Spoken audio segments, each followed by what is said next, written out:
कि हमारे ऊपर हम जो काम कर रहे हैं प्रकाश भाई, तो कई साथी हमसे इसलिए नहीं जुड़ रहे हैं कि उनको वो कह रहे हैं कि तुम लोग भाजपा वाले हो। तो एक भाजपा विरोध, बहुत तगड़ा विरोध है अपने समाज के भीतर, जबकि अच्छा कहूंगा, एक तो जो विनय भाई या और भी बहुत सारे हमारे साथी कहते हैं, हम लोगों के ऊपर एक ये होता है कि मुस्लिम पॉलिटिक्स और पसमानदा पॉलिटिक्स, मतलब मुस्लिम पॉलिटिक्स हमेशा चलती रही है, उसमें पसमानदा पॉलिटिक्स पता नहीं रही। एक तो थोड़ा सा याद दिलाना चाहेंगे कि आजादी के पहले मोमिन कॉन्फ्रेंस, जमातुल हवारीन और भी बहुत सारी जमातें हैं जिनके आप मुस्लिम घेटो बस्तियों में पुराने पुराने दफ्तर दिख जाएंगे, जमातुल हवारीन के, मंसूर के, मोमिन कॉन्फ्रेंस के दफ्तर आपको दिख जाएंगे हर पुरानी मुस्लिम बस्ती में। तो इससे अंदाजा लगता है कि ये लोग काम कर रहे थे पहले।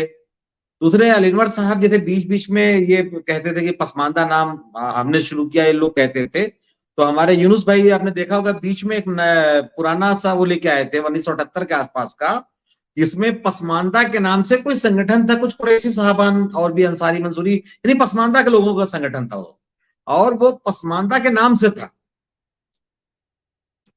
तो इसका मतलब ये हुआ कि हमने जिन्ना को छोड़ा, हमने बहुत सारे इस तरह के लोगों को छोड़ा, हमने आलिम उलमा को छोड़ा, हम कबीरपंथी भी बने। इसका मतलब ये हुआ कि हमको जबरदस्ती उनके धक्का दे दिया जाता रहा, हम घर छोड़ के भागते रहे और बाहर वाले उनको पालना ना पड़े, वो हमें धक्का दे करके जाओ अपने अब्बा घर जाओ, अपने पति घर जाओ, अपने भाई घर जाओ, इस तरह से हमें धक्का देकर वहां भगा देते रहे। तो एक चीज तो ये जानने की जरूरत है, इसको अखिलेश मुलायम सिंह समझते हैं कि पसमानदा मुसलमान हमेशा अपने अशराफ के विरोध में सपा के साथ खड़ा रहा और कांग्रेस के साथ भी खड़ा रहा। जो जुम्मन लफ्ज इस्तेमाल किया गया, जुम्मन, वो पहले से पसमानदा मुसलमानों, खासतौर से अंसारियों के कांग्रेसी रिश्ते की वजह से इस्तेमाल किया गया।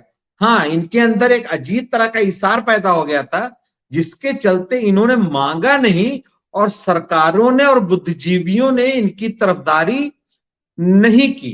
तो ये इल्जाम हमारे ऊपर बहुत गलत है कि हम अपने मौलवी मुल्ला के साथ पॉलिटिक्स करते थे, बल्कि हमें उनके साथ धक्का दिया गया है। एक चीज। दूसरी बात आई है बीजेपी की तरफ। बीजेपी ने नाम लिया है और कांग्रेस ने 4.22 आरक्षण दिया था पसमानदा मुसलमानों की डिमांड पे। ये बात याद रखी जानी चाहिए। पसमानदा के नाम पे पहला जो जगह मिली है वो लालू यादव ने दिया था, दूसरी जगह नीतीश ने दिया है, तीसरी जगह अखिलेश या मुलायम सिंह ने अनीस मंसूरी साहब को पसमानदा नाम से उन्हें दर्जा प्राप्त मंत्री का वो दर्जा दिया था। तो ऐसा नहीं कि ये मतलब बीजेपी ने कुछ किया और बाकी लोगों ने कुछ नहीं किया। हाँ, अशराफ जानबूझ के बीजेपी वाला मैटर हाईलाइट करता है। जो जैसे हमारा जो फोटो वाला मामला है वो लखनऊ दफ्तर का है, जिसमें इकबाल अहमद राजू हवारी साहब की मोहब्बत में, तो संगठन के महासचिव थे, तो उनकी मोहब्बत में प्रदेश अध्यक्ष जो था भाजपा को, उनसे मिलने गए थे, उन्होंने फोटो उसे खींच के नादान दोस्त की तरह डाल दिया था। बाकी कहानी तो आप जानते ही हैं। तो हम और नुलैन भाई तो खासतौर से लगातार बीजेपी का विरोध करते रहे इस तरह के मैटर्स का, और सभी पार्टियों का विरोध किया गया। लेकिन पसमानदा मुसलमानों के साथ बीजेपी का या देश का रवैया अच्छा नहीं है। इस बात को सभी लोग समझा जाना चाहिए, और इसलिए हम लोगों को और ट्रोल किया जाता है कि हमें कुछ मिल नहीं रहा है। और ट्रोल अपर क्लास को भी किया गया। मैं आपको भी याद दिलाऊं कि मौलाना वहीदुद्दीन खान एक बहुत ही अच्छे आलिम थे, जिन्हें मैं खुद भी बहुत पसंद करता हूं, उन्हें भी संघी मौलाना कह करके रिजेक्ट कर दिया गया था। उन्होंने 1990 में कहा था कि बाबरी मस्जिद के बदले में मुसलमानों को जान नहीं देना चाहिए और जरूरत पड़े तो बाबरी मस्जिद हिंदुओं को सौंप दिया जाए। वो ये जानते हुए कि मस्जिद है, ये मंदिर तोड़ के नहीं बनी, फिर भी उनका ये कहना था कि अगर कोई लड़ रहा है या जिद कर रहा है या झूठा ही दावा कर रहा है तो भी उन्हें दे दो, उसके लिए लड़ो मत। उनको संघी मौलाना बना के मार्केट से गायब कर दिया गया। और भी जो अपर क्लास के मुसलमान भी हैं, जो लोग समझते हैं कि शिया मुसलमान मोहसिन रजा कहने पे या मुक्कल नवाब के कहने पे या मुख्तार नकवी के कहने वोट करता था, तो सरासर झूठ था। मुख्तार नकवी के बूथ पे सिर्फ 2 वोट मिला है, पता नहीं उनका, उनकी बीवी का है कि उनके नौकरों का है। तो ऐसा नहीं है। ट्रोल उनको भी किया जाता है, लेकिन एक फर्क है कि वो राजा हैं तो उन्हें जहां भी मौका मिलता है राजा बनाया जाता है। हम नौकर हैं, हमें भाजपा वाले भी नौकर बनाते हैं। एक हमसे दरी बिछवाता है सपा वाले, और भाजपा वाले हमसे पोछा लगवाते हैं। मतलब जहां हम जाते हैं, भेड़ जहां जाती है वहां मुड़ी जाती है। तो ऐसा नहीं है कि पसमानदा मुसलमान जो है बीजेपी की तरफ नहीं गया या जाता नहीं है या वोट नहीं करता है, लेकिन वो लोग जिससे भी बात हुई, त्रिपाठी जी से बात हुई, जो हर्षवर्धन त्रिपाठी जी है, हमारी वाइफ से बात हो रही थी, उन्होंने कहा हम आपको राशन देते हैं। दरअसल वो हमें राशन लायक समझते हैं, उसके आगे समझते ही नहीं। मैं नेतन्याहू की आज बहुत जिम्मेदारी के साथ गारंटी ले रहा हूं कि अगर नेतन्याहू से बात किया जाए तो वो कुछ ना कुछ हिस्सा दे देगा, लेकिन मोदी जी नहीं देंगे। जगह नहीं मिल रही है। हमने वीर अब्दुल हमीद दिया, हमने एपीजे कलाम दिया, हमने इस तरह के बहुत सारे दिए। और दूसरे देश में जो उग्रवाद या टेररिज्म से भारत बचा हुआ है, उसमें बहुत बड़ा रोल पसमानदा मुसलमानों का है।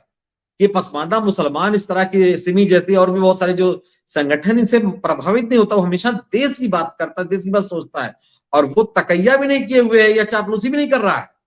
वो आजादी के पहले ये सोचिए कि जो आसिम बिहारी रहमतुल्लाह अलैह ने उस जमाने में देश के बंटवारे का विरोध किया था, और आज जो देश इस शक्ल में दिखाई देता है उसमें पसमानदा मुसलमानों का बहुत बड़ा हाथ है, जिसके चलते पाकिस्तान ने पसमानदा मुसलमानों का आरक्षण रोक दिया।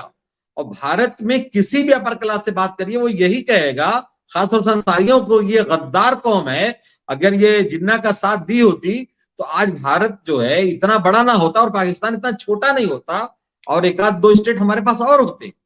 इतनी कुर्बानी देने के बावजूद भी भारत में हमको कुछ नहीं समझा जाता। सपा जैसी पार्टी अभी तक कोई राज्यसभा नहीं दी है, और बहन जी ने अभी तक कोई विधान परिषद नहीं दिया है, और हमारी चर्चा तक नहीं होती है। जी अच्छा, एक चीज मैं खैर थोड़ी अपनी दो लाइन बात रखना चाहता हूँ, यदि अब्दुल्ला साहब। जी जी बिल्कुल बिल्कुल, मैं इस दर्द को असल समझ में रहा क्या हूँ है ना, भाई की। हाँ वकार भाई, कि ये जितनी भी बातें आप मांग क्यों रहे हैं, 85% मांगेगा तो उसको थोड़ी मिलेगा।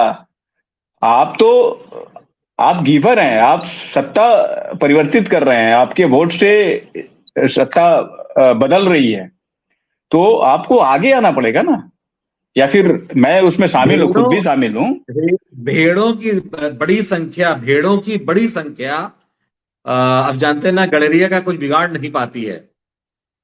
नहीं तो असल में देखिए, ये जितनी कहावतें हैं, सब कहावतों को बदलने से ही चीजें बदलेंगी। हाँ नहीं, बदलेंगे, लेकिन आज देखिए, एक बार मैं थोड़ा सा और करेक्ट करके मैं बात खत्म करूं।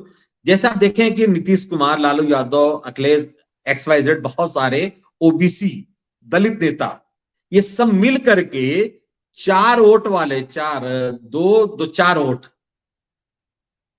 गांधी परिवार के पास 4 वोट है, रहना सबको उनके पीछे ही है। जो बड़े बड़े नीतीश कुमार हैं, लालू यादव हैं, अखिलेश यादव हैं, XYZ, कोई और कुर्मी, कोई लोहार, कोई पसमानदा, कोई और है, इन सबको उन 4 वोट वालों के पीछे ही रहना है। और अभी तक 1 वोट वाले मोदी जी जो हैं, उनके पीछे ही थे ये लोग। तो एक है दिक्कत है कि अभी हम तो मांगने लायक भी नहीं। सच ये है विनय भाई कि अभी हम लोग मांग भी नहीं पा रहे हैं। हमारी चर्चा नहीं तो वही तो मांगना पड़ेगा ना। नहीं देखिए, अब जब तक खुल के सामने नहीं आएगा कोई, तो मैं वही कह रहा हूं कि आप हमारे हिस्से की लड़ाई कोई नहीं लड़ेगा।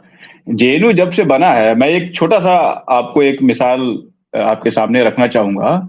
जब से बना था तब से लेके और 2008 तक कोई भी पिछड़ी की आवाज इस तरीके से शुरू नहीं हुई थी। जबकि देखा जाए तो ऐसा नहीं है कि जब ओबीसी आरक्षण नहीं लागू था तो ओबीसी के लोग नहीं आते थे, वो आते ही थे। मतलब चाहे वो मुस्लिम ओबीसी हो या हिंदू ओबीसी हो, वो आते थे और ठीक ठाक संख्या रहती ही थी। मतलब अब 27% हो गया है, तो पहले हो सकता है कि 10% रहते हो।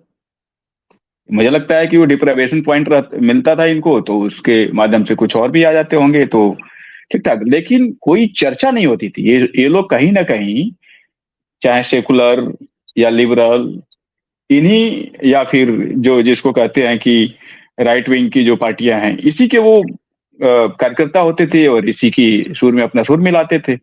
तो उससे क्या होता था कि सामाजिक न्याय की दिशा में जो बढ़ने वाले कदम थे या जो रास्ते थे वो तैयार नहीं होते थे। लेकिन जब हम लोगों ने शुरू किया, हमने जोखिम उठाया, बहुत जोखिम उठाया है हमने, नहीं, नो उसका डाउट, बहुत कोई खामियाजा भी हमें भुगतना नहीं। पड़ा, बहुत खामियाजा भी भुगतना पड़ा उसका। तो जब तक हम आगे नहीं आएंगे, और हम भी यही कहते रहते हैं कि हमें उन्होंने मौका नहीं दिया, हमें इन्होंने मौका नहीं दिया, हमें वो नहीं किया, तो बात बनती नहीं। और इसके पहले आप देखेंगे तो कोई प्रेसिडेंट बना भी नहीं था जेएनयू का।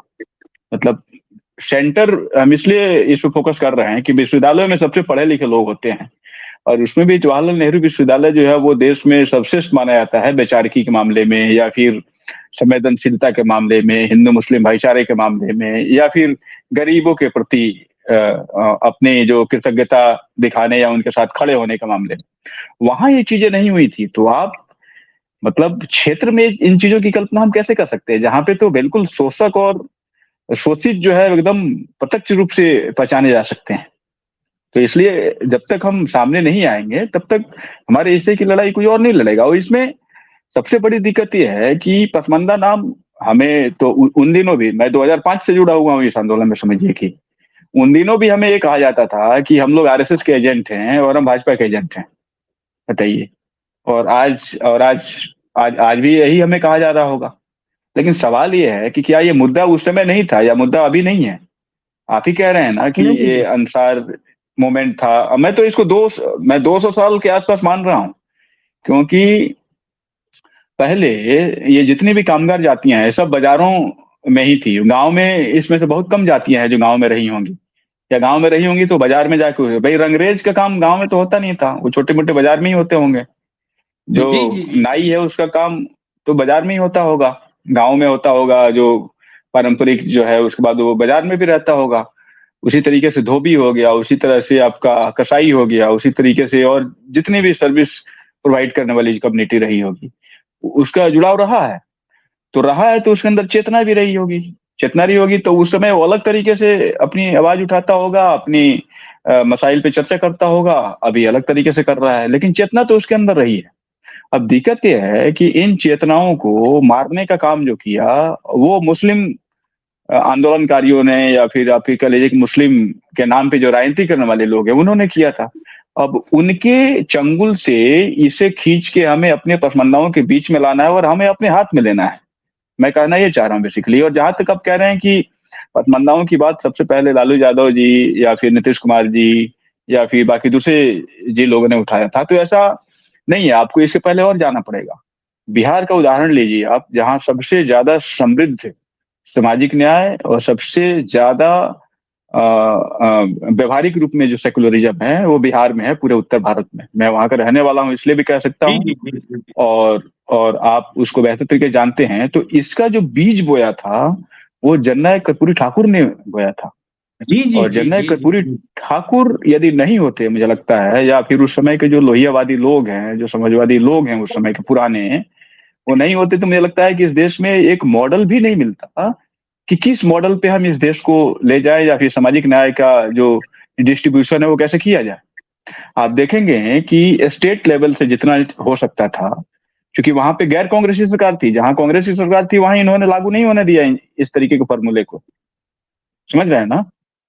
क्योंकि उनको दिक्कत थी, कांग्रेस के अंदर बैठे हुए जितने भी अपर कास्ट के मुस्लिम थे उनको दिक्कत थी कि भाई ये तो सामाजिक न्याय का बंटवारा हो रहा है, तो इसमें हमारे पसमानदा को हिस्सेदारी मिल जा रही है। तो हिस्सेदारी मिल जा रही है तो वो पढ़ लिख ले रहा है, या फिर वो नौकरियों में चले जा रहा है, चेतनशील हो जा रहा है, वो डॉक्टर बन जा रहा है, वो इंजीनियर बन जा रहा है, वो डीएसपी एसपी बन जा रहा है, या फिर मास्टर बन जा रहा है। तो ये तो फिर हम भेड़ बकरी जैसा हम किसको बना के रखेंगे? भेड़ बकरी असल में पसमानदा को बनाने का सबसे बड़ा जो जिम्मेदार तरीके से काम किया है, जिम्मेदारी के साथ, वो अशराफ किया है। क्योंकि मूड़ी गिनाया है कि हमारे पास 100 मूड़ी है, मतलब 100 वोट है हमारे पास, तो हमें क्या मिल रहा है। समझ रहे हैं ना? और अभी क्या दिक्कत हुई है कि बीजेपी के समय में बीजेपी ने डायरेक्ट पसमानदा से बात करना शुरू की है।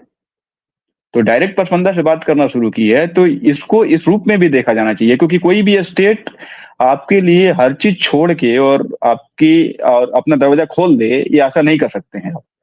हमेशा बार्गेनिंग होती है, और बार्गेनिंग आंदोलन करके होती है या फिर राजनीतिक पार्टियों को लगता है कि ये सबसे ज्यादा हाशिए पे डाला गया समुदाय है, इसको हम यदि अपने साथ जोड़ लेते हैं तो जो जिसका ट्रेडिशनल वोटर रहा है उसको हम डैमेज कर सकते हैं, तो हमारी बढ़ोतरी होगी। तो यदि मान लीजिए कि इस रूप में भी यदि देख रहे हैं उसे, तो इसमें बार्गेनिंग के लिए भी तो कोई खड़ा हो ना भाई। कोई एक कहने वाला भी नहीं है कि भाई पसमंदा का आप नाम ले रहे हैं मोदी जी, पसमंदा को क्या दे रहे हैं, आपने कितना पत्र लिखा। इसी तरीके से जब बिहार में गैर कांग्रेसी सरकार थी उस समय, ध्यान दीजिएगा, तो कर्पूरी ठाकुर ने लागू किया, तो बिहार में कम्युनल फासिज्म और कम्युनल मेंटालिटी वहां के न हिंदुओं में ज्यादा है, न वहां के मुसलमानों में ज्यादा है। इसके पीछे कारण ये है कि वो कर कुछ भी लें, लेकिन वो जमीन पे नहीं उसको ला सकते हैं, मतलब कि वहां पे कोई टेंशन क्रिएट नहीं कर सकते हैं, क्योंकि पुलिस सबसे पहला यूनिट होता है सरकार का जो चीजों को हैंडल करता है। तो उस पुलिस में पसमंदा मुसलमान भी है। मेरे बहुत सारे दोस्त हैं जो दरोगा हैं, और कुछ सीनियर जो लोग रहे हैं वो अब डीएसपी हो गए हैं। तो मतलब स्टेट गवर्नमेंट द्वारा दी गई आरक्षण से जो सिपाही लगा वो दरोगा बनकर रिटायर हुआ, जो दरोगा लगा वो डीएसपी बनकर रिटायर हुआ, जो डीएसपी लगा वो डीआईजी बनकर रिटायर हुआ, स्टेट द्वारा दी गई। और डीआईजी तक बहुत बड़ी चीज होती है इन चीजों को मैनेज करने की। मैं केवल सेकुलर और कम्युनल जो एजेंडा हो सकता है और किस तरीके से सामाजिक न्याय को इम्प्लीमेंट करने के रास्ते में जो बाधक बनता है कम्युनल एजेंडा, उस पर बात कर रहा हूँ।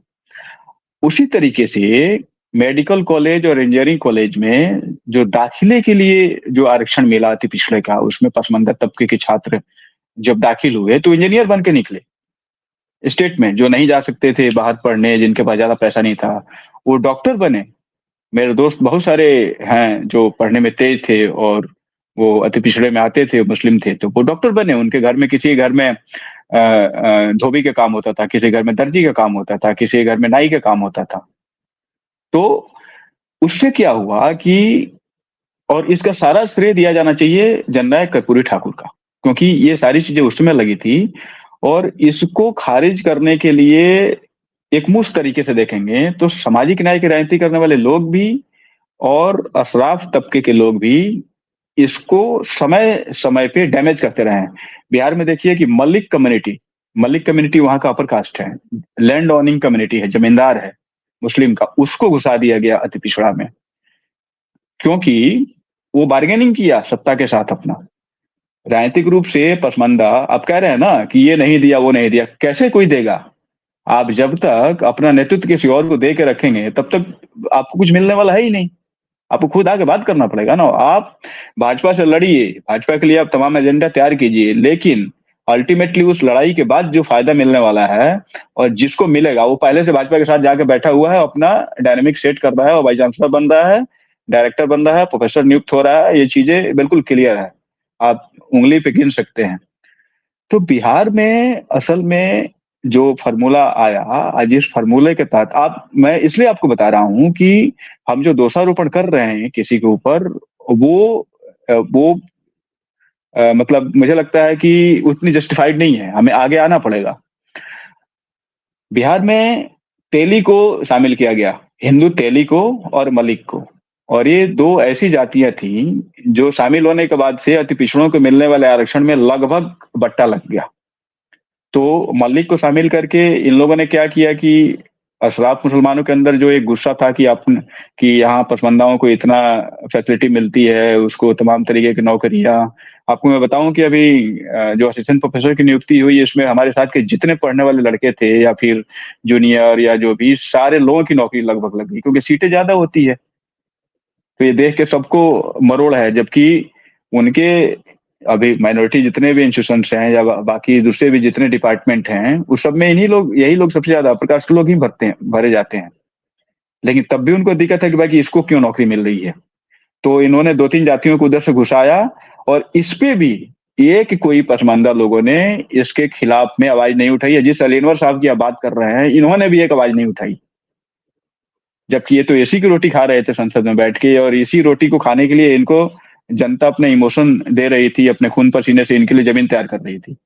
एक व्यक्ति ने लगातार पत्र लिखा, उस व्यक्ति का नाम है प्रोफेसर मसूद आलम फलाही, जबकि उनको कोई जरूरत नहीं है। वो एक एडमिशियन है तो एकेडमिक देखेगा ना अपना, लेकिन वो स्टेट गवर्नमेंट को भी लेटर इस पे लिख रहे थे कि सरकार इस पे संज्ञान ले, और ये जो तबका है इस तबके को इसमें लाया गया है, तो इससे जो हिस्सेदारी मिल रही थी पसमानदाओं को, इसमें उनके साथ अन्याय हुआ भी है। अति पिछड़े के नाम पे जितनी सीटें टिकटें जो दी जाती हैं, या फिर जो ग्राम प्रधानी का जो चुनाव होता है, वार्ड कमिश्नर का जो रिजर्वेशन है, उस सब में यही लोग उसके अपना बन जा रहे हैं। तो पहले भी बनते थे और अभी भी बन रहे हैं, तो अभी इनकी संख्या ज्यादा हो गई है, तो नुकसान तो पसमानदा को अल्टीमेटली।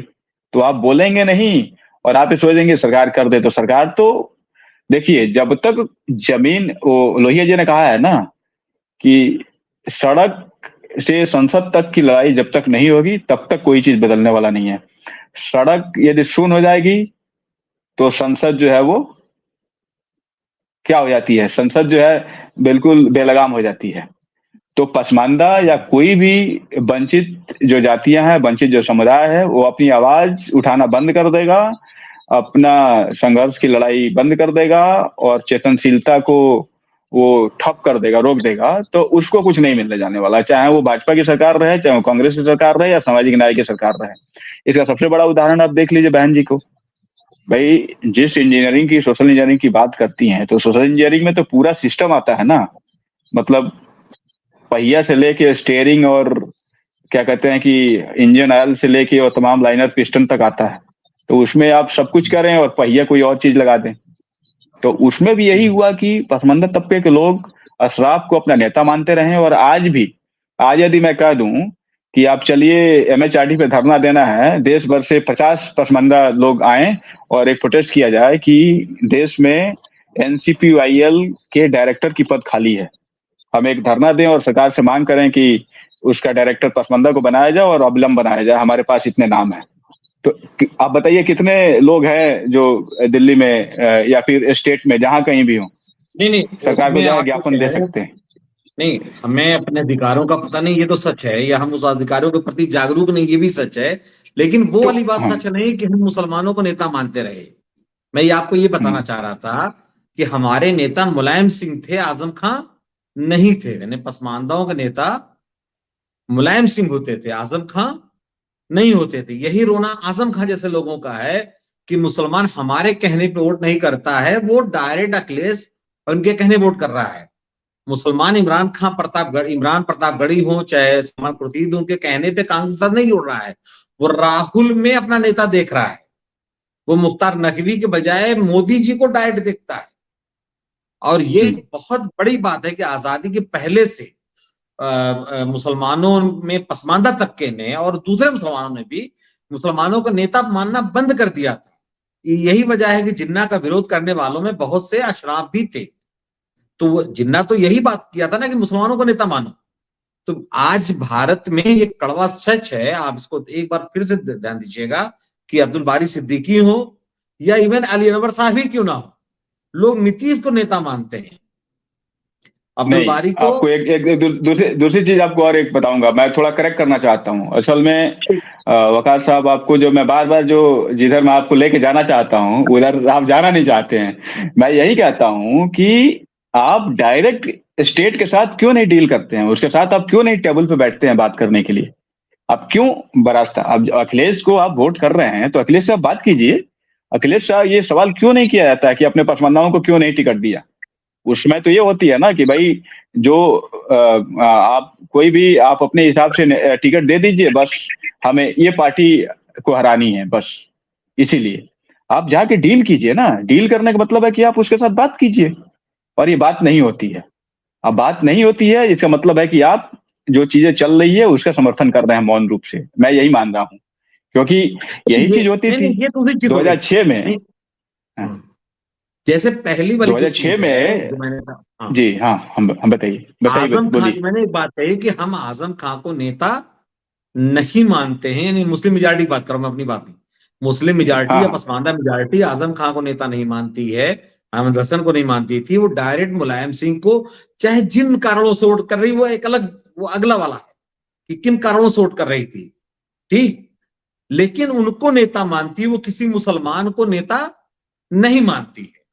अब ये यही दिक्कत है ना, एक ये भी दिक्कत है, सुनिए, एक ये भी दिक्कत है कि वो नेता किस आधार पे मानती है, नेता मानने के जो पैमाने हैं वो क्या हैं, नेता क्यों मान रही है, केवल इसलिए मान रही है ना कि भाई 2 सांड को या 2 भैंसे को छोड़ दिया लड़ने के लिए, उसमें से हमारे यदि जीत गया तो हम जीत गए। बात को बहुत लंबा टाइम हो गया। देखिए एक चीज मैं आप भी जान लेंगे और भी जो लोग सुनेंगे वो जान लेंगे, जैसे एक इल्जाम ये लगता है कि मुसलमान बीजेपी को हराने का नाम वोट करता है। नहीं, वो मैं नहीं कह रहा हूं। जैसे मान लीजिए कि सपा बसपा में देख रहा हूं, अभी भाजपा तो चूंकि अभी आई है, मतलब जोगी जी के जितने, उसके पहले तो चूंकि वो बसपा के खिलाफ में रहती थी, तो बसपा के खिलाफ में रहती थी, इसका मतलब है कि सपा को यदि वोट दे रहे हैं तो सपा के अंदर जो माइनॉरिटी के नाम पे जो राजनीति होती थी तो उसमें जाति की बात नहीं होती थी।